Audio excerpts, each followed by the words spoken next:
Assalamu alaikum everyone. Welcome to another episode of Tech Park English podcast. I'm your host Omar Sadat Maruf, and today we have a very important man with us to talk about English and how to learn it properly. We have engineer Naim Hussain sir with us. He is the assistant director of Tech Park English. Welcome to our podcast, sir. Welcome. কেমন আছেন আপনি? You're fine. Thank you for inviting me.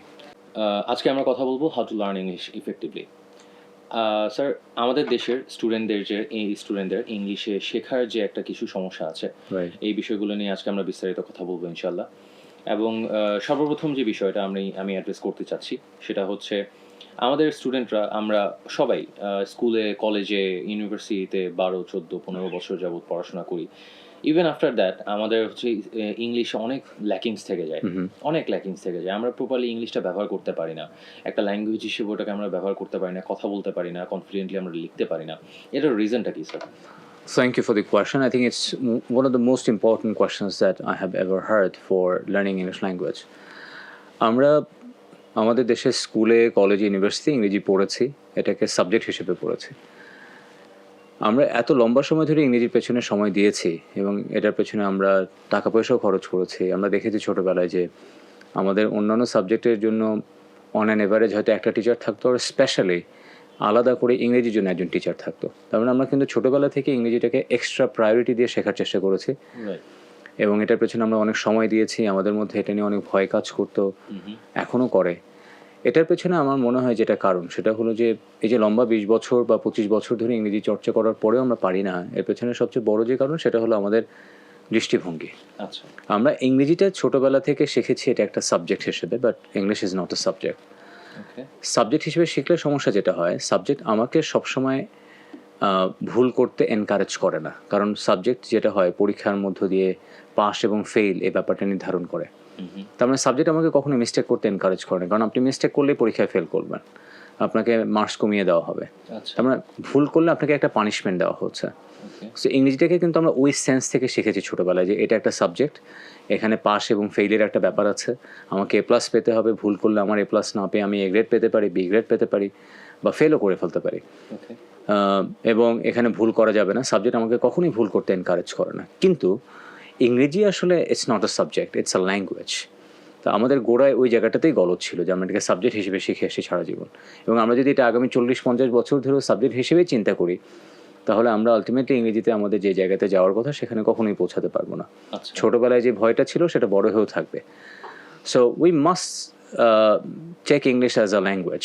এটাকে ইংরেজি একটা ভাষা হিসেবে নিতে হবে, আর ভাষার সাথে পরীক্ষায় পাস কিংবা ফেলের কোনো সম্পর্ক নাই। তার মানে আমরা বাংলা ভাষায় কিন্তু কেউ বাংলায় পরীক্ষা দিয়ে তারপরে বাংলায় কথা বলা শুরু করি না। ইটস সিম্পল, আমরা বাংলা আমাদের যা মনে হয়েছে আমরা তাই বলেছি, ভুল করেছি তাও কথা বলেছি, মানুষের কথা শুনেছি তাও আমরা কথা বলেছি, এভাবেই। সো ইংরেজিটাকে আমরা যদি ল্যাঙ্গুয়েজ হিসেবে শিখি, তাহলে প্রথম যে সুবিধাটা হয় সেটা হলো এটা একটা ল্যাঙ্গুয়েজ এবং এখানে পাস এবং ফেলের কোনো সম্পর্ক নাই। যেহেতু পাস এবং ফেলের কোনো সম্পর্ক নাই, এতে যেটা হবে আপনি ইচ্ছে মতো ভুল করতে পারবেন, you can make millions of mistakes, কারণ আপনাকে এখানে কোনো পানিশমেন্ট দেওয়া হচ্ছে না, right? So it would be easy for each student যারা এটা শিখতে চায়। এবং আরও একটা ব্যাপার হলো, ভাষা কখনো কোনো নির্দিষ্ট কোর্স করে, ক্লাস করে, কিছুক্ষণ প্র্যাকটিস করে শেখা যায় না, ভাষাটাকে জীবনের অংশ করে নিতে হবে।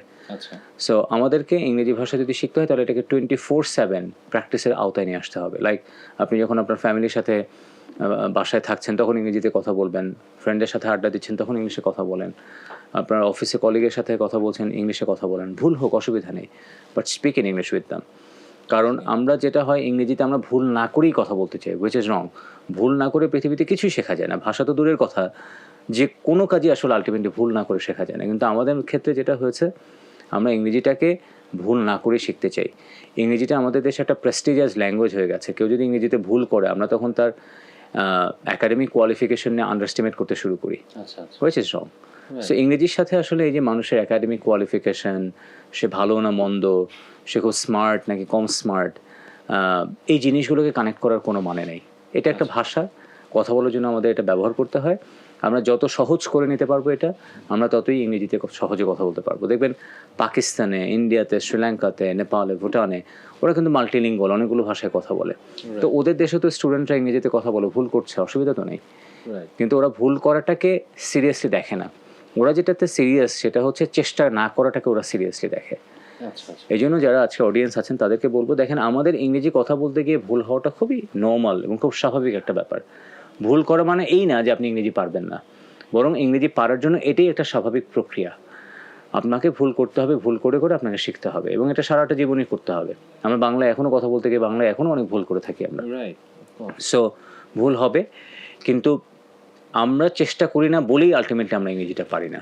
ইংরেজি না পারার পেছনে আর অন্য কোনো কারণ নেই। So do try yourself as much as you can. Trust me, maybe you make millions of mistakes, but আপনি যত চর্চা করবেন দেখবেন তত জিনিসগুলো অল্প সময়ের মধ্যেই সলভ হয়ে যাবে ইনশাল্লাহ। বুঝতে পেরেছি। Excellent sir. স্যার, এখন আপনি যে কথাটা একটু আগে বললেন যে আমাদের এই ভয়টা, হ্যাঁ, একটা পানিশমেন্টের ভয় থাকে, হ্যাঁ, এই ইংলিশে আমি খারাপ করতেছি, কিছু বলতে পারতেছি না, একটা পানিশমেন্টের ভয়ের কারণে হচ্ছে আমরা মেইনলি মানে দমে যাই। Right. আরে আমি এই জিনিসটা পারবো না, আমরা Right. এটা এখন চেষ্টা করলেও হবে না। আর এখন স্যার ওই ভয়টা কাটানোর পর, এই ভয়টা কাটানোর জন্য একটা প্রসেসের মধ্যে দিয়ে যেতে হবে। সেটা হচ্ছে স্যার মানে যে কিভাবে একজন মানুষ এই ভয়টা কাটায় খুব সহজ পদ্ধতিতে মানে ইংরেজিটা শিখতে পারে। ওয়েল, ভাষা শেখার জন্য সহজ যে পদ্ধতি সেটা হলো NELS। NELS মানে হচ্ছে ন্যাচারাল ইংলিশ লার্নিং সিস্টেম। এটা যে কোনো ভাষা ক্ষেত্রে অ্যাপ্লাই করা যেতে পারে। আচ্ছা আমরা যদি ভাষা শেখার পদ্ধতির কথা বলি, তাহলে আমরা আমাদের নিজেদের ভাষা আমরা কীভাবে শিখেছি সেই জায়গাতে যদি একটু আমরা দেখার চেষ্টা করি, তাহলে দেখব যে আমরা বাংলা ভাষা শিখেছি খুব সিম্পল ওয়েতে। ছোটোবেলায় আমরা একটা জিনিস আমরা দেখেছি, সেটা আমরা শুনেছি, তারপরে আমরা রিপিট করেছি।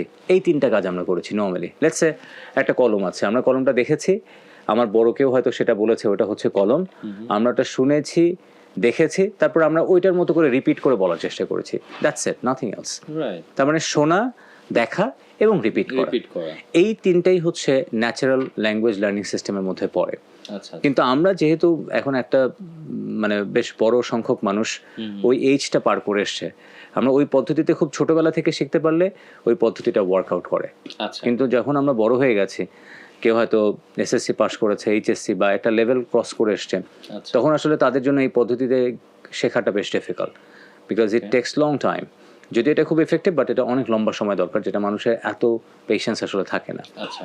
তো আমরা NELS পদ্ধতিতে যেটা করে সেটা হলো একটা স্টুডেন্টকে ইংরেজি ভাষা শেখার ক্ষেত্রে প্রথমে তাকে উচ্চারণটা শিখতে হয়, তারপরে ভোকাবুলারি শিখতে হয়, গ্রামার শিখতে হয়, লিসেনিং অ্যান্ড স্পিকিং শিখতে হয়, রাইটিং অ্যান্ড রিডিং শিখতে হয় একসাথে।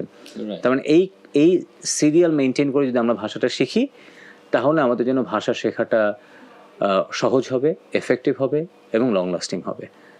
রাইট, বুঝতে পেরেছি। সো আপনি বলতে যাচ্ছেন স্যার মানে পুরো প্রসেসটার সর্বপ্রথম ধাপ হচ্ছে একজন স্টুডেন্টের জন্য উচ্চারণটা আগে, প্রনাউন্সিয়েশনগুলো আগে মাস্টার করা, শেখা। তো স্যার প্রনাউন্সিয়েশনটাকেই কেন আমরা এতটা গুরুত্ব দিচ্ছি, এবং প্রনাউন্সিয়েশনটা এতটা গুরুত্বপূর্ণ হলে আমরা কিভাবে প্রনাউন্সিয়েশনটা শিখতে পারি sir? Thank you for the question. সম্ভবত ইংরেজি শেখার ক্ষেত্রে এই একটা মাত্র স্টেপ যেটা আমাদের দেশে 100% নেগলেক্ট করা হয়। আচ্ছা। যে প্রোনাউন্সিয়েশন আমাদেরকে শেখানো হয় না। আমরা ছোটোবেলায় যখন অ্যারাবিক শিখেছি, তখন আমরা দেখেছি যে অ্যারাবিক শেখার সময় আমাদেরকে শুরুতে শেখানো হতো যে কোন লেটার্স কীভাবে উচ্চারণ করতে হবে। আচ্ছা। কারণ কোনো লেটার্স যদি আমরা ভুল উচ্চারণ করতাম, তাহলে যেটা আমাদেরকে বলা হতো যে উচ্চারণ ভুল করলে শব্দের অর্থ চেঞ্জ হয়ে যাবে, সো তোমার গোনা হবে। রাইট। সো আমাদের মধ্যে ওই ভয়টা কাজ করতে যায়, আমি যদি উচ্চারণে ভুল করি তাহলে তো এটা আমার গোনা হবে, অপরাধ হয়ে যাচ্ছে। ইংরেজি শেখার ক্ষেত্রে কিন্তু ব্যাপারটা সেরকম ঘটে নাই। আচ্ছা। সো ইংরেজি শেখার ক্ষেত্রে আমরা বলতে চাই যেটা গোনা হওয়ার ব্যাপার, এভাবে আমরা না দেখেও যদি আমরা কমন সেন্স থেকে দেখি, যে ধরেন আমি বাংলায় কথা বললাম যে চাচা কেমন আছেন, এখন চাচা কেমন আছেন কথাটা যদি আমি এভাবে বলি যে ছাঁচা কেমন আছেন, এবং এভাবে যদি আমি কন্টিনিউয়াসলি কারোর সাথে কথা বলতে থাকি, ডেফিনেটলি আমার সেন্টেন্সের গ্রামার, ভোকাবুলারি সবই ঠিক আছে, বাট স্টিল আমার প্রোনাউন্সিয়েশনের কারণে তারা কিন্তু আমার সাথে কমিউনিকেট করবে না, এবং এই কমিউনিকেশনটা এফেক্টিভ হবে না। কারণ ভুল উচ্চারণে কথা বলা সহজ, কিন্তু যিনি কথাটা শুনছেন তার জন্য কথা হজম করা খুবই কঠিন কাজ। এবং আমাদের দেশে আমরা ইংরেজিতে যে উচ্চারণগুলো করি, দেখবেন তার মধ্যে 99% উচ্চারণ আমাদের ভুল হয়ে থাকে, রাইট? যেমন আমরা বলছি পেন, বাট তারা বলছে ফেন। আমরা বলি টেবিল, বাট তারা বলছে টেবল। আমরা বলছি ইউনিভার্সিটি, ওরা বলছে ইউনিভার্সিটি। আমরা বলছি ফাদার, ওরা বলছে ফাদার। তার মানে প্রোনাউন্সিয়েশনগত একটা ডিফারেন্স কিন্তু আছে, এবং এই প্রোনাউন্সিয়েশনের পার্থক্য থাকার কারণে আপনি যতই গ্রামার, ভোকাবুলারি ভালো জানেন না কেন, আপনার উচ্চারণ ভুল হলে, উচ্চারণ অশুদ্ধ হলে আপনার সাথে কেউ কমিউনিকেট করবে না। এবং ওই কমিউনিকেশনটা দিন শেষে এফেক্টিভ কমিউনিকেশনে কনভার্ট হবে না। আচ্ছা আচ্ছা So for learning English language, not only English language, any language, I must say we have to learn phonetics at first. এতে যেটা হবে, আমরা যদি শুদ্ধ উচ্চারণ শিখতে পারি তাহলে আমরা ইংরেজি শুনেও বুঝতে পারবো, একই সাথে আমাদের কথা শুনেও ইংলিশ পিপলরা বুঝতে পারবে যে আমরা কি বলছি আসলে। আচ্ছা সো দুজনকেই দুজনের কথা বুঝতে হবে, বোঝার জন্যই কিন্তু we need to know the pronunciation, otherwise ultimately আমরা কথা বলে যাব but it will not be an effective communication. That's the entire point, comprehending each other, Right. right? That's the entire point of having a language and communicating. So, sir, যখন আপনি বলতেছেন যে উচ্চারণ যে বিষয়টা আসতেছে, প্রোনাউন্সিয়েশন, Right. এই প্রোনাউন্সিয়েশনের বিষয়টা যখন আসে তখন আমার মাথায় একটা প্রশ্ন আসে, সেটা হচ্ছে যে প্রোনাউন্সিয়েশনের ব্যাপারে আমরা প্রোনাউন্স করিটা কি? আমরা প্রোনাউন্স করি সেন্টেন্স, রাইট? এবং সেন্টেন্সের আগে আসে word.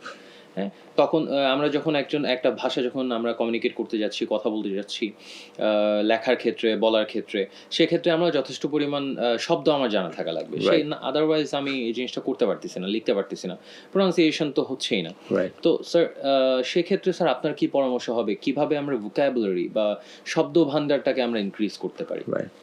Thank you for the question.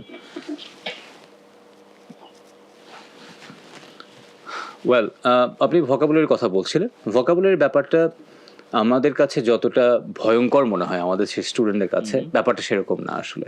আচ্ছা আমি একটু ক্লিয়ার করি আপনাদের কাছে। যেমন ধরেন আমরা বাংলাতে যত শব্দ জানি, if I say let's say আপনি 100টা শব্দ জানেন, আচ্ছা আপনি খেয়াল করলে দেখবেন 100টার মধ্যে 50 থেকে 60টা শব্দ আপনি জানেন ইংলিশ ওয়ার্ড, এবং বাকি 30 থেকে 40টা হচ্ছে বাংলা ওয়ার্ড, ইন্টারেস্টিং। রাইট? এই যে 60টা শব্দ আপনি ইংরেজিতে জানেন, দেখেন আমি এখন বসে আছি কোথায়, চেয়ারে, it's an English word. English word, table, আপনার হাতে মোবাইল ফোন আছে, অফ কোর্স। আমার এখানে মাইক আছে, মাইক্রোফোন আছে, light, fan, cycle, Honda, motorcycle, bus, metro, rail, station, এই যে আমি যতগুলো শব্দ বললাম, দেখেন আমরা সবাই কিন্তু শব্দগুলো জানি, এবং এই সবগুলো শব্দই ইংরেজি। আচ্ছা দেখবেন এগুলো অনেক ক্ষেত্রে এরকম হয় যে আমরা এই শব্দগুলোর বাংলা ইভেন জানি না, বাট ইংলিশটা আমরা জানি। তাহলে প্রশ্ন হচ্ছে, আমরা ইংরেজি শব্দ বেশি জানি কিন্তু বাংলা শব্দ কম জানার পরেও আমরা কেন বাংলায় কথা বলতে পারছি, ইংরেজিতে পারছি না? That's a question.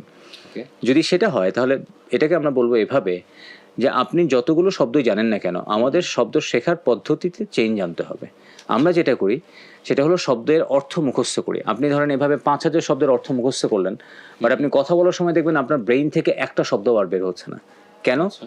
কারণ শুধু শব্দের অর্থ মুখস্থ করলে লাভ হবে না, আপনাকে জানতে হবে ওই শব্দটা কোথায় কিভাবে ব্যবহার করতে হয়। আচ্ছা একটা সিনারিও দিই আপনাকে, ধরেন একটা স্টুডেন্ট 5000 শব্দ জানে, হ্যাঁ। আর একটা স্টুডেন্ট 500 শব্দ জানে। ওকে যিনি 5000 শব্দ জানে উনি শুধু অর্থ জানে, ওকে আর যিনি 500 শব্দ জানে উনি অর্থও জানে, ব্যবহারও জানে। যার ফলে ইনি 500 শব্দ জানার পরেও খুব ফ্লুয়েন্টলি কথা বলে যাচ্ছেন, ইনি 5000 শব্দ জানার পরে ওনার মুখ থেকে একটা শব্দ বের করতে পারছেন না। কেন? কারণ উনি শব্দগুলোকে ব্যবহার করেন নাই। আচ্ছা আমি যদি আরো সহজ উদাহরণ দিই, আপনি সাইকেল চালানো শিখলেন, যে কিভাবে সাইকেল চালাতে হয় এটা ওটা, আর একটা স্টুডেন্ট ধরেন সাইকেল চালানো শিখে নাই, ওকে রাইট? কিন্তু সে সাইকেলে উঠে চালানো শুরু করে দিয়েছে, ওকে এবং 3-4 বার সে ধাক্কা খেয়ে পড়ে গেছে, পা একটু ছিলে গেছে, কিন্তু কন্টিনিউয়াসলি সে চালাতে চালাতে 3-4 দিনের মধ্যেই সে সাইকেল চালানো শিখে গেছে। কিন্তু অন্যদিকে একটা স্টুডেন্ট বা একজন ছেলে, সে অনেক দিন ধরে সাইকেল কেমনে চালাতে হয় সব গবেষণা করছে, আচ্ছা এভাবে 3-4 বছর গেলেও সে আলটিমেটলি সাইকেল চালাতে পারবে না। ব্যাপারটা অনেকটা এরকম যে আপনি যা শিখবেন সেটা আপনাকে ব্যবহার করতে জানতে হবে। আপনি যদি এটা ব্যবহার না করেন, আলটিমেটলি ওই শেখা দিয়ে কোনো কাজ হবে না। আচ্ছা এই জন্য আমাদের প্রথম পদক্ষেপ হবে, আমরা যে শব্দগুলো ইংরেজিতে জানি এই শব্দগুলোর প্রত্যেকটা শব্দ ব্যবহার করে অন্তত 10টা বাক্য তৈরি করা। ল্যাঙ্গুয়েজ রিসার্চ ইনস্টিটিউট যারা এটা নিয়ে গবেষণা করেন, তাদের কথা হচ্ছে যে একটা শব্দ আমরা যখন শিখবো, ওই শব্দের শুধু অর্থ শিখবো না, আমরা সাথে সাথে ওই শব্দকে কিভাবে সেন্টেন্সে ব্যবহার করতে হয়, এবং অ্যাটলিস্ট 10টা সেন্টেন্স আমরা ব্যবহার করবো এবং বলবো, তাহলে ওই শব্দটা আমাদের এরপরে কথা বলার সময় আমাদের ব্রেইনে নক করবে। এটা একটা। দ্বিতীয় যে ব্যাপার সেটা হচ্ছে, ইংরেজিতে একটা শব্দের অনেক অর্থ থাকে। Okay it doesn't have only one meaning in English, right? যেমন আমরা পড়েছি যে হ্যাভ মানে আছে। আছে আমরা ছোটবেলা থেকে হ্যাভ মানে আছে মুখস্থ করে ফেলেছি, যার কারণে ব্রেইনে কিন্তু ব্যাপারটা ফিক্সড হয়ে গেছে। বাট আপনি যদি বলতেন আই হ্যাভ টি, আমি চা খাই, দেখেন এখানে হ্যাভ এর অর্থ কিন্তু খাওয়া। And you won't believe যে হ্যাভ শব্দের প্রায় 337 রকম অর্থ এবং ব্যবহার আছে, বাট আমরা শিখেছি কয়টা? একটা। যার ফলে একজন আমেরিকান বা ব্রিটিশ যখন আমাদের সাথে হ্যাভ ব্যবহার করে কথা বলছে, ওরা যে অর্থে ব্যবহার করছে ওইটা না জানার কারণে আমরা সব ক্ষেত্রে হ্যাভ মানে আছেই ধরে নিচ্ছি। এর ফলে আলটিমেটলি কমিউনিকেশনটা এফেক্টিভ হচ্ছে না এবং প্রপার হচ্ছে না। এই জন্য আমি যেটা মনে করি সেটা হলো এক্ষেত্রে সাজেশন থাকবে সবার ক্ষেত্রে যে আপনারা কেমব্রিজ ডিকশনারিটা ফলো করেন। আচ্ছা ওখানে গেলে একটা শব্দ লিখে সার্চ করলে আপনি ওই শব্দের অনেকগুলো অর্থ ওখানে পাবেন এবং ব্যবহার পাবেন। আচ্ছা আমি বলছি না 337টা অর্থে আমাকে মুখস্থ করতে হবে, নো, নট নেসেসারি, কিন্তু আপনি অন্তত 5-10টা অর্থ তো অ্যাটলিস্ট মনে রাখার চেষ্টা করেন, সেটা ব্যবহার করেন, তাহলে এটা আপনার জন্য সহজ হবে। সো এটাই হলো ভোকাবুলারি শেখার দ্বিতীয় পদ্ধতি। তৃতীয় একটা পদ্ধতি আমি বলতে চাই, সেটা হলো যে আমাদের বাসা বাড়িতে অনেক জিনিসপত্র থাকে।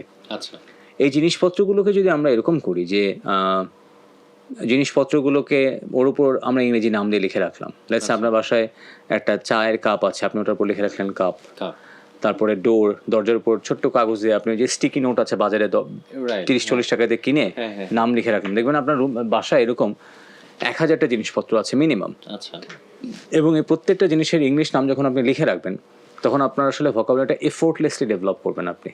কেন? কারণ আপনার চোখের সামনে ওটা বারবার পড়তে থাকবে, অটোমেটিক্যালি দেখবেন আপনার ব্রেন ওটা রিড করবে এবং এটা তার মেমোরিতে রেখে দেবে। কারণ যে জিনিসটা আসলে আমরা মুখস্থ করি সেটা থাকে না, আচ্ছা বরং যে জিনিসটা আমরা নিয়মিত চর্চা করি এবং যেটার সাথে আমাদের কানেক্টিভিটি রেগুলার থাকে সেটাই আলটিমেটলি আমাদের ব্রেনে স্টোরে জমা হয়। আচ্ছা আচ্ছা মুখস্থ করার পর যদি ওটা ব্যবহার না করা হয় ওটা আলটিমেটলি এমনিতেই হারিয়ে যায়। So I think these are the 3 ways that people can follow for learning English vocabulary. Right understood sir. যখন আপনি একটু আগে বলছিলেন একটা তিনটা পদ্ধতি আপনি বলেছেন, তিনটা পদ্ধতির মধ্যে প্রথম যে পদ্ধতিটা আপনি বলেছিলেন সেটা হচ্ছে ব্যবহার করা।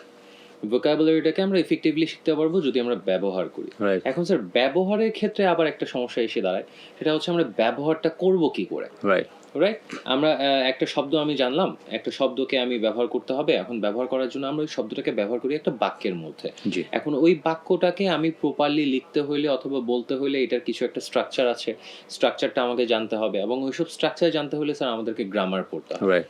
রাইট, আমাদের গ্রামার পড়তে হয়। এখন স্যার গ্রামারের বিষয়ে স্যার আপনার মতামত কি? গ্রামারটা আমরা কিভাবে শিখতে পারি বা গ্রামারের প্রয়োজনীয়তা, গুরুত্বটা কতটুকু? Thank you for the question. Grammar is, in short, grammar is the heart of any language. Okay grammar না জানলে আপনি আসলে জানবেন না যে সেন্টেন্সটা কিভাবে আমরা গঠন করব। আচ্ছা দেখেন, আমি যদি বলি বাংলার সাথে ইংরেজি ভাষার একটা পার্থক্য আছে, সেটা কোত্থেকে খুঁজে পেয়েছি আমরা? গ্রামার থেকে। আচ্ছা দেখবেন, আমি বই পড়ি, বাংলাতে আমি হলো সাবজেক্ট, বই হলো অবজেক্ট, পড়ি হচ্ছে ভার্ব। রাইট আপনি এবার এটাকে ইংরেজিতে বলেন, দেখবেন আই রিড এ বুক। ইংরেজিতে কি হচ্ছে? প্রথমে সাবজেক্ট, তারপরে ভার্ব, তারপরে অবজেক্ট। তারপর অবজেক্ট। রাইট কিন্তু বাংলাতে কিন্তু ব্যাপারটা এরকম না, বাংলাতে শুরুতে সাবজেক্ট ছিল, শেষে ভার্ব ছিল। আচ্ছা আর ইংরেজিতে কি হয়েছে? প্রথমে সাবজেক্ট, তারপর পরে কি আসছে? ভার্ব। ভার্ব। এই যে দুটো ভাষার মধ্যে যে একটা স্ট্রাকচারাল ডিফারেন্স আছে সেটা কিন্তু গ্রামার আমাদেরকে বুঝতে হেল্প করে। ওকে দ্বিতীয় বিষয়, গ্রামার একটা সেন্টেন্স কিভাবে গঠন করতে হয় সেই জিনিসটা আমাদেরকে ডিটেইল শেখায়। এবং গ্রামার হচ্ছে যে কোনো ভাষা শেখার সবচেয়ে মজার পার্ট। আচ্ছা আমরা কিন্তু আমাদের দেশে যেটা হয়েছে, গ্রামারটা ব্যাপারে আমাদের মধ্যে একটা ভয় সৃষ্টি করে দেওয়া হয়েছে। আমরা মনে করি গ্রামার খুব কঠিন একটা ব্যাপার, এখানে অনেক নিয়মকানুন আছে। বাট ট্রাস্ট মি, আপনি যখন গ্রামারটাকে প্র্যাকটিক্যালি শিখবেন, ব্যবহার করে শিখবেন, তখন আপনাকে কোনো নিয়মকানুন মুখস্থ করতে হবে না, বরং আপনি ওটা ব্যবহার করতে করতে ওই জিনিসগুলো আপনার ব্রেনে এমনিতেই মনে থাকবে। আচ্ছা লেটস সে আমি বললাম যে প্রেজেন্ট ইনডেফিনিট টেন্স, সাবজেক্টের পরে ভার্ব, তারপরে অবজেক্ট, তারপরে মডিফায়ার। মডিফায়ার। রাইট এখন আমি যদি বলি যে আমি ইংরেজি শিখি, আই লার্ন ইংলিশ, আমরা ইংরেজি শিখি, উই লার্ন ইংলিশ। এখন আপনি এই subject, verb, object, modifier structure তো শিখেছেন, এখন আপনার কাজ হলো এই শুধু স্ট্রাকচার মুখস্থ করে লিখে কোনো লাভ নেই। আচ্ছা আপনাকে যেটা করতে হবে, এখন এই স্ট্রাকচার ব্যবহার করে অন্তত 50টা, 100টা, 150টা, 500টা, 1000টা বাক্য তৈরি করবেন। ওকে আমরা যেমন আমাদের কোচিং সেন্টারে যেটা করাচ্ছি, যে একটা স্ট্রাকচার শেখানোর সাথে সাথে আমরা ওইটা দিয়ে তাদেরকে সেন্টেন্স মেক করাচ্ছি। আবার ওই স্ট্রাকচার ব্যবহার করে তারা স্টোরি মেক করছে, ওই স্ট্রাকচার ব্যবহার করে তারা কনভারসেশন করছে। তার মানে ওই স্ট্রাকচার তো তার মুখস্থ করার দরকার নেই, কারণ সে তো ওইটা প্র্যাকটিক্যালি ইউজ করছে। রাইট আমাদের যেটা হয়, আমরা শুধু স্ট্রাকচার মুখস্থের মধ্যে থাকি, কিন্তু ওইটা ব্যবহার আমরা করি না। রাইট সো শুধু আমরা গ্রামার, এরকম হাজার হাজার গ্রামার শিখেও হ্যাঁ হ্যাঁ আলটিমেটলি কোনো লাভ হবে না। যেটা প্রয়োজন সেটা হলো শেখার সাথে সাথে ওইটাকে পুরো দমে আমাদের স্পিকিংয়ে, রাইটিংয়ে, রিডিংয়ে, লিসনিংয়ে ওটা ব্যবহার করা। আচ্ছা আপনি যখনই এটাকে মানে 360 ডিগ্রি অ্যাঙ্গেলে ব্যবহার করা শুরু করবেন, তখন গ্রামারের আর লিটারালি কোনো নিয়ম মুখস্থ করা লাগবে না, বরং গ্রামারটা আপনার কাছে এত মজার মনে হবে, আপনি বরং মানে খুশি মনে গ্রামারটা আরও বেশি শিখতে চাইবেন। কিন্তু আমরা যে স্ট্র্যাটেজিতে এখানে শিখছি, এই স্ট্র্যাটেজি আলটিমেটলি আমাদেরকে গ্রামার শেখার ক্ষেত্রে ইন্সপায়ার তো করেই না, বরং এটার মধ্যে এমন ভয় সৃষ্টি করে যে আমরা লিটারালি আমরা গ্রামার টাচই করতে চাই না। বুঝতে সো পেরেছি। Yeah, we should think about this. Understand. Sir next যে বিষয়ে আসে এগুলো হচ্ছে, বিষয়টা হচ্ছে আমাদের মাথায় আসে ধরেন the entire purpose of this language, of any language in fact, is to communicate. Right. Most of the time we communicate by speaking to each other, right? Right. We are right now we are speaking to each other. Right. আমরা English ব্যবহার করছি, বাংলা ব্যবহার করছি, বিভিন্নভাবে আমরা একজন আরেকজনের সাথে কমিউনিকেট করছি। এরকম অনেক কিছু উদাহরণ দেখা যায় যে একজন ইউনিভার্সিটি স্টুডেন্ট, সে ইউনিভার্সিটি শেষ করে বের হয়েছে। অবভিয়াসলি সে ইউনিভার্সিটি শেষ করে বের হয়েছে, সে জানে বলেই তো বের হয়েছে, সে পাশ করেছে। হ্যাঁ, ইংলিশ কিছু না কিছু হলেও সে জানে, সে ভালো জানে, সে গ্রামার সব কিছু জানে, তার যথেষ্ট ভোকাবুলারি আছে। কিন্তু আনফর্চুনেটলি যখন সে কারোর সাথে কথা বলতে যাচ্ছে, পাবলিক স্পিকিং না, পাবলিক স্পিকিং এ আমি যাচ্ছি না, কিন্তু যখন সে কারোর সাথে কথা বলতে যাচ্ছে, daily life conversation, however it is, সে পারতেছে না। হ্যাঁ, এখন তার স্পিকিং এ কিছু ল্যাকিংস থেকে যাচ্ছে, সে কনফিডেন্টলি সে বলতে পারতেছে না, অথচ সে সবই জানে। হ্যাঁ, তো স্যার এইটার ক্ষেত্রে আপনার কি মতামত, এটা কেন হয় এবং এটা কাটায় ওঠার পদ্ধতিটা? Thank you for such important question. Look, আমরা স্পিকিংটা কেন পারছি না? আমরা ভোকাবুলারি পারি, আমরা গ্রামার পারি, আমরা লিখতে দিলেও টুকটাক লিখতে পারি, বাট কথা বলার সময় আমরা কথা বলতে পারছি না। রাইট। এটার প্রথম কারণ হচ্ছে যে আমরা ইংরেজিটা মুখ থেকে বের করি না, আমরা বলি না। এখন আপনি যদি কোনো কিছু না বলেন, আলটিমেটলি ওটা শিখে তো কথা বলার সময় আপনার মুখ থেকে ওটা বের হবে না। আপনি যেটা করেন না সেটা তো আসলে কথা বলার সময় ঘটনা তো ঘটবে না আসলে। আপনি ইংরেজি শুধু ম্যাক্সিমাম যেটা করেছেন, কিছু লিখেছেন টুকটাক আর মুখস্থ করেছেন, কিন্তু আপনি তো ইংরেজিতে কথা বলেন না, এই জন্য কথা বলার সময় আপনার মুখ থেকে ইংরেজি কথাটা বের হচ্ছে না। সো প্রথম কথা হচ্ছে আমাদেরকে ইংরেজিতে কথা বলতে হবে। আচ্ছা। দ্বিতীয় স্টেপ সেটা হলো ইংরেজি কথা বলার সাথে সাথে আমাদের একটা এনভায়রনমেন্ট তৈরি করতে হবে। যেমন ধরেন আমরা আমাদের সেন্টারে যেটা করি, যে কেউ একটা স্টুডেন্ট যদি বাংলায় একটা শব্দ ব্যবহার করে তাহলে তার জন্য 2 টাকা জরিমানা, বাংলা বাক্য বললে 5 টাকা জরিমানা। এটা কেন করা হয়েছে? কারণ আমরা স্টুডেন্টদেরকে বলেছি যে ইংলিশটা তুমি 24/7 ব্যবহার করো, এবং এটা কিন্তু দারুণ আমরা বেনিফিট পেয়েছি। দেখেন না, একটা স্টুডেন্ট 6 থেকে 7 দিন পরে তার কিন্তু ইংরেজিতে কথা বলতে আর কোনো ভয় থাকছে না, সে খুব ক্যাজুয়ালি ইংরেজি কথা বলছে। হয়তো সে গ্রামারে মিস্টেক করছে, টুকটাক এদিক ওদিকে ভুল হচ্ছে, বাট তার ইংরেজি কথা বলার যে ভয় বা শঙ্কা ছিল সেটা কিন্তু কেটে যাচ্ছে। এবং তারপর সে যত প্র্যাকটিস করবে তার ইংরেজি তত ডেভেলপ করবে। কিন্তু এই যে ভয়টা, তার মানে ইংলিশে স্পিকিং এর ক্ষেত্রে আমাদের কথা বলার ক্ষেত্রে যে ভয়টা কাজ করে, এটাই আলটিমেটলি সবচেয়ে বড় থ্রেট হিসেবে কাজ করে। এই জন্য আমি বলবো যে বাসায় ফ্যামিলি মেম্বারদের সাথে, ছোট ভাই বোনদের সাথে ইংরেজিতে কথা বলা, ফ্রেন্ডসের সাথে ইংরেজিতে কথা বলা, এরকম কোনো ফ্রেন্ডকে বাছাই করা যার সাথে প্রতিদিন ইংরেজিতে কথা বলা যায়। যেমন আমি ছোটোবেলায় যখন আমি স্কুলে যেতাম বাসা থেকে, তখন আমার এরকম 2জন ফ্রেন্ড ছিল, ওদের সাথে আমি মাঝে মাঝে বলতে কি অলমোস্ট রেগুলারলি আমরা একসাথে 30 থেকে 35 মিনিট আমরা ইংরেজিতে বিভিন্ন বিষয় নিয়ে কথা বলতাম। আচ্ছা। আমাদের ভুল হতো কথা বলতে গিয়ে, ওকে, ভুল হওয়ার তো খুব বড় কোনো বিষয় না, কিন্তু আমরা যে কথা বলার চেষ্টা করছি এটা আমাদের কাছে সবচেয়ে ভালো লাগার বিষয় ছিল, এবং টিচার আমাদেরকে খুব ইন্সপায়ার করতেন। That's basically matters in case of learning English language. So এই জন্য ইংরেজি শেখার জন্য এনভায়রনমেন্ট জরুরি, এবং যাদের সাথে প্র্যাকটিস করবেন তাদের কোঅপারেশনটা জরুরি। আচ্ছা। সবাই যদি ট্রল করে, ক্রিটিসাইজ করে, আপনার গ্রামার ভুল হচ্ছে, এই ভুল হচ্ছে, সেই ভুল হচ্ছে, ভুল তো হতেই পারে, এটা তো আমার মাদার টাং না। ইভেন নিজের ভাষায়ও তো আমরা কত ভুল করি, কিন্তু কথা বলতে দিতে হবে মানুষকে, ইন্সপায়ার করতে হবে যে আপনার ভুল হোক অসুবিধা নেই, বাট ইউ শুড ট্রাই। তো আমার মনে হয় যে আমরা এনভায়রনমেন্ট ডেভেলপ করতে পারি ইংরেজি কথা ক্ষেত্রে, এবং একজন আরেকজনকে আমরা এক্ষেত্রে সহযোগিতা করতে পারি। সো আমরা আমাদের এখানে যেটা করি, টেক পার্কে 2 মাসের যে কোর্সটা হয়, এখানে 24/7 স্টুডেন্ট ইংরেজি কথা বলার একটা এনভায়রনমেন্ট পায়, যার কারণে তারা এতটা কনফিডেন্ট হয় যে এরপর তারা আইএলটিএস কোর্স করে পরীক্ষা দিয়ে ভালো রেজাল্ট করছে, বাইরে চলে যাচ্ছে। সো দেখেন, অনেক লম্বা সময় লেগেছে ব্যাপারটা এরকম না, মাত্র 2টা মাস আমরা শুধু ওদেরকে একটা এনভায়রনমেন্ট দিয়েছি, এতে এরা এখন 15-20 মিনিট ইংরেজিতে প্রেজেন্টেশন দিতে পারছে। সো এনভায়রনমেন্ট এবং যাদের সাথে আপনি চর্চা করছেন তাদের কোঅপারেশনটা খুবই জরুরি ইংরেজি শেখার জন্য, এবং অবশ্যই একটা প্রপার একটা প্ল্যাটফর্ম যেখানে সে প্র্যাকটিস করতে পারবে। অবশ্যই। স্যার, আমরা একটু আগে একটা বিষয়ে কথা বললাম যে ইউনিভার্সিটি স্টুডেন্ট, এখন ইউনিভার্সিটি স্টুডেন্টরা যখন ইউনিভার্সিটি থেকে গ্র্যাজুয়েট করে বের হচ্ছে, তখন অনেক এরকম উচ্চশিক্ষিত অনেক স্টুডেন্ট দেখা যায় যারা অলরেডি একটা চাকরিতে ঢুকেছে, ভালো ভালো জায়গায় চাকরি করছে, বিদেশে যাচ্ছে, ইভেন বাংলাদেশেও বিভিন্ন উচ্চপদস্থ কর্মকর্তা আছে, আর হচ্ছে ইংরেজিতে এখনো অনেকটা দুর্বল রয়ে গেছে। এখন ওইটা মানে তাদের হয়তো যথেষ্ট, আপনি যেরকম বললেন এই মাত্র, একটা যথেষ্ট প্ল্যাটফর্ম নাই, ওরকম একটা এনভায়রনমেন্ট ছিল না, সাপোর্টিং পার্টনার ছিল না, বিভিন্ন কারণে হইতে পারে যে সে শিখতে পারেনি। এখন স্যার, যখন একজন মানুষ একটা নির্দিষ্ট বয়সে পৌঁছে যাচ্ছে, যখন সে অ্যাডাল্ট হয়ে যাচ্ছে, তখন কি স্যার মানে ইংলিশ সে শিখতে পারবে? আর মানে বয়সে, মানে ইংরেজি শেখার ক্ষেত্রে কি বয়সের সাথে কোনো সম্পর্ক আছে? আই থিঙ্ক ইংরেজি শেখার ক্ষেত্রে কেউ ব্যাপারটাকে এভাবে চিন্তা করে না, বাট আই মাস্ট সে যে হ্যাঁ, ইংরেজি শেখার সাথে বয়সের একটা রিলেশনশিপ আছে। আচ্ছা শুধু ইংরেজি নয়, যে কোনো ভাষা শেখার ক্ষেত্রেই আমরা একেবারে ছোটোবেলায় প্রথম 5 থেকে 6 বছর একটা স্টুডেন্টের বা একটা শিশুর ভাষা শেখার একটা ইম্পর্ট্যান্ট টাইম। ওই সময় সে যেটা দেখে, সে যেটা শোনে, সেগুলোকে খুব স্ট্রংলি রিসিভ করে। আচ্ছা এই জন্য ছোটোবেলায় যদি কেউ ইংরেজি শেখে, ক্লাস 2-তে 3-তে 4-এ থাকতে, ওদের জন্য ইংরেজি শেখাটা যত সহজ হয়, একজন 30-35 বছরের মানুষের জন্য ইংরেজি শেখা তত সহজ না। কেন? কারণ 2 থেকে 3 বছর যে শিশুটা বা 4-5 বছরের যে শিশুটা, তার ব্রেইনে কিন্তু এত বাংলা শব্দ এখনো জমা হয়নি। আচ্ছা তার ব্রেইনে কিন্তু বাংলাটা এস্টাবলিশড হয়ে যায় নাই, হ্যাঁ কেবল সে শিখছে। রাইট এই সময় আমি তাকে চাইলে একাধিক ল্যাঙ্গুয়েজ দিলেও তার কোনো আপত্তি নেই, আচ্ছা থাকবে না আসলে। আচ্ছা কিন্তু যার বয়স একটু বেশি হয়ে যায়, তাদের জন্য কিন্তু বাংলার একটা ফিক্সড ফরম্যাট তার ব্রেইনে তৈরি হয়ে যায়। এটাকে ভেঙে সহজে নতুন একটা ভাষা জায়গা করে না, ওটা কিন্তু বেশ ডিফিকাল্ট কাজ। আচ্ছা এই জন্য অবশ্যই এজ ম্যাটার করে।